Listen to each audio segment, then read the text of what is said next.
Pri Fordu so v zadnjem desetletju zamenjali kar nekaj oblikovalskih jezikov, med katerimi je bil prav vsak nekaj posebnega. Njihov K, denimo, je s pomočjo New Age dizajna dobil kar nekaj oblikovalskih nagrad. Ta jezik je zamenjal Kinetic Design, katerega plot je bil zelo zanimiv fokus. No, dejansko pa je najbolj uporaben njihov zadnji jezik, Global Design oziroma Kinetic 2.0. Pri novem fokusu se radi pohvalijo, da je globalen avtomobil in res tudi je, saj se pravzaprav v enaki podobi pojavlja praktično vsepovsod po svetu.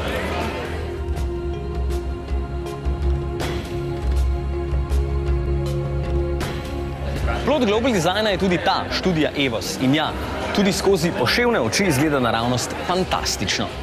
A EVOS je samo to, študija in ga kot serijski avtomobil ne bomo videli. Vseeno pa pri Fordu obljubljajo, da bodo njihovi prihodnji modeli opremljeni s takšnim nosom, z agresivnimi linijami in ozkimi žarometi.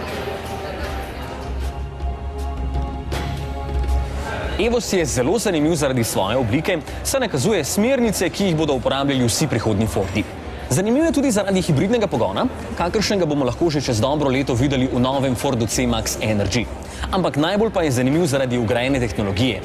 Dejansko je to vaš pomočnik, ki si zapomni, kdaj imate sestanek in kdaj se vam ne mudi v službo, da vas zato popelje po daljši poti. Pozna pa še kopico drugih stvari.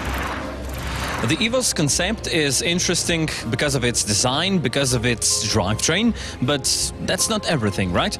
No, that's right. Also, we had to build in some fantastic future-looking technology to complement the design. And what we looked to was the cloud for inspiration. And the cloud is the place where you can store all of your personal information, and the car can make use of it so that you can seamlessly integrate your home life, your life in your vehicle, and your life in the office in a way that doesn't distract at all from the way that you live your life, and that's what we tried to do with the EVOS concept. Can you predict when this technology will be available in regular Ford cars? Well, a lot of the technology that we're talking about is technology we are already in research right now. So really, you can expect to see some of this kind of stuff really very soon. A lot of it is also a much bigger look into the future.